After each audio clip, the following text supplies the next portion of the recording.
कि सोते समय आपको बहुत सावधान रहना है। और प्रायः गलती सोते समय करते हैं उपासक की कोई प्रपंच की बात याद करते हुए या मोबाइल देखते हुए या कोई गंदी चेष्टाओं का आपकी रात बेकार चली जाएगी।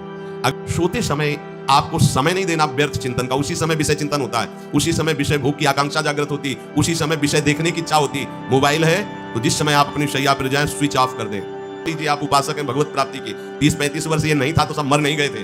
और बोले इमरजेंसी, जब इसकी 30-35 वर्ष से पहले इसकी कोई रचना नहीं थी।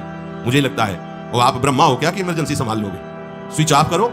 जो सब इमरजेंसी संभालने के लिए तैयार रात दिन न सोता है, वो हर समय जागृत रहता है, वो हमारा आराध्य देव है। स्विच ऑफ से प्रार्थना है रात्रि के शयन के समय। तो बोले फिर ठीक है 10 बजे तक देख लेंगे मोबाइल, इसके बाद शयन के समय भजन कर लेंगे, होगा ही नहीं।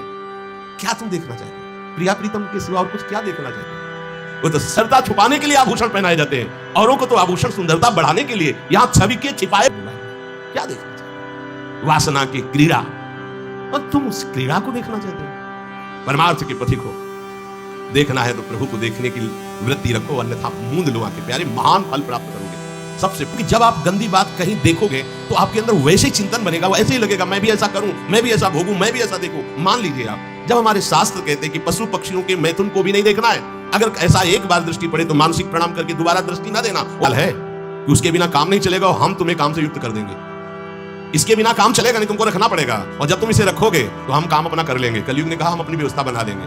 यह मृत्यु शैया पे जा रहे हैं, आपको उस समय नाम जप में बहुत ध्यान देना है, कहीं मन बहक ना जाए। तो क्या होगा, 5-6 घंटे जो आप लेटोगे ना, वो भी भजन हो जाएगा। उस समय हम सो जाएंगे तो हमारा 6 घंटे का भी योग हो गया, 6 घंटे भजन रुक जाएगा। और ये 100% पक्की बात अनुभव की कहते हैं, यदि सोते हुए भजन करोगे तो जगते। कई बार तो पकड़ा है कि अगर आधे पद में बेशुद्ध हो गए तो वो पद पूरा जगते ही शुरू हो गया, मतलब वही पहले चिंतन चल रहा था, वही चिंतन। जैसे सोने के समय बेहोश हुए तो जगने के समय वही चिंतन, ऐसे ही इंजेक्शन से जब बेहोश हुए और जब होश नींद खुले तब से लेकर गाढ़ नींद आने तक स्मरण में कभी रुकना नहीं। और आपको एक छूट दे रहे हैं। कभी कभी क्या होता है कि एक मंत्र में, एक नाम में जैसे बहुत देर अभ्यास करते हैं तो मन उबने लगता है। इसमें तो ये मतलब, तो इसको हम लोगों ने कैसे फंसाया? जैसे गुरु मंत्र जप रहे, अब 2-3 घंटे लगातार गुरु मंत्र जप, अब इसको उबन बढ़ी, अभी छोड़ रहा है, बीच बीच में पता चलता है छोड़ना चाहता है, छोड़ रहा है, तुरंत इसको नाम में फंसाया। अब थोड़ी देर नाम में चला, फिर उबरा। बहुत विचित्र है। निर्वाण रूपम विभुम व्यापकम ब्रह्मवेद स्वरूपम, ब्रह्मवेद स्वरूपम। अब अपने यहां अवसर है, सुंदर सुंदर कोई पद गुरु मंत्र जब करते हुए मन जब उबने लगे, राधा वल्लभ श्री हरिवंश, राधा वल्लभ श्री हरिवंश, राधा वल्लभ श्री हरिवंश, इसमें भी उबने लगे। सुधानिधि का कोई एक लाइन ले लो, ब्रह्मेश्वरादि सुदुरूह पदारविंद श्रीमत् पराग परमाद्भुत ब्रह्मेश्वरादि सुदुरूह। छोड़ना नहीं है, तू भाग में नवम दे रहा हूं। अब यहाँ पिस्तौल तलवार ये वो सब बिल्कुल वीर सजा रहता है, ऐसे ही अपने लोग सजे रहते हैं। छोटा राधा, अब एकदम चिपक गया आके तो कैसे मारे, तो छोटी चाकू है ना वैसे। राधा राधा राधा, थोड़ा दूरी राधा वल्लभ श्री हरिवंश। थोड़ा भोजन पाते समय ऐसा अभ्यास किया है, 1 घंटा के पहले भोजन नहीं होता, चाहे 2 रोटी पाना, समय लगता है आराम, एक एक नाम, एक कुछ भी अल्लाह। स्नान के समय, भोजन के समय, किसी क्रिया के करते समय, किसी से बात करते समय, सोते समय, ये विशेष स्थान जहां में सावधान रहना है। या भजन छूटता है, ध्यान देना, यही भजन छूटता है, चलते समय, क्रियावान होते समय, और यही पकड़ना है भजन। जब आपको बिल्कुल न लगे तो मानसिक सा बंद कर दो और गुनगुनाने लगो, जो धुनी आपको अच्छी लगे उसी में नाम, कोई नाम लेके।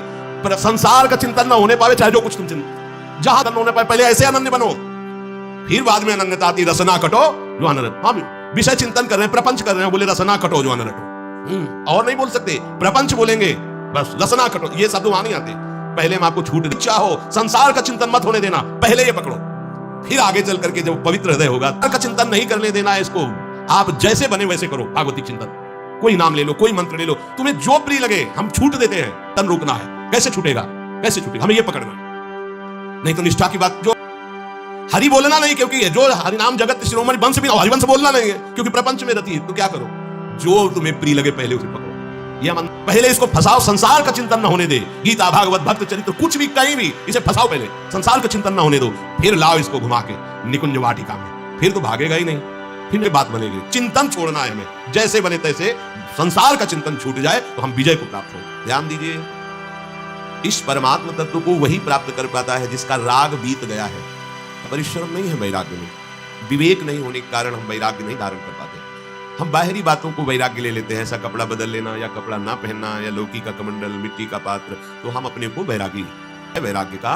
पर वैराग्य का सच्चा स्वरूप है वीतरागा, कहीं कुछ भी अच्छा नहीं लग रहा, कोई भी सुख आकर्षित नहीं कर रहा, राग खत्म हो गया। ऐसा उस अक्षर ब्रह्म को अविनाश काल के द्वारा ग्रसित, काल ने हमें पकड़ रखा है पर हम भोग भोगना चाहते हैं, हम नाना प्रकार की मान प्रतिष्ठा पाना चाहिए, ये पता नहीं एक झटके में हमारा अस्तित्व ही खत्म हो जाएगा।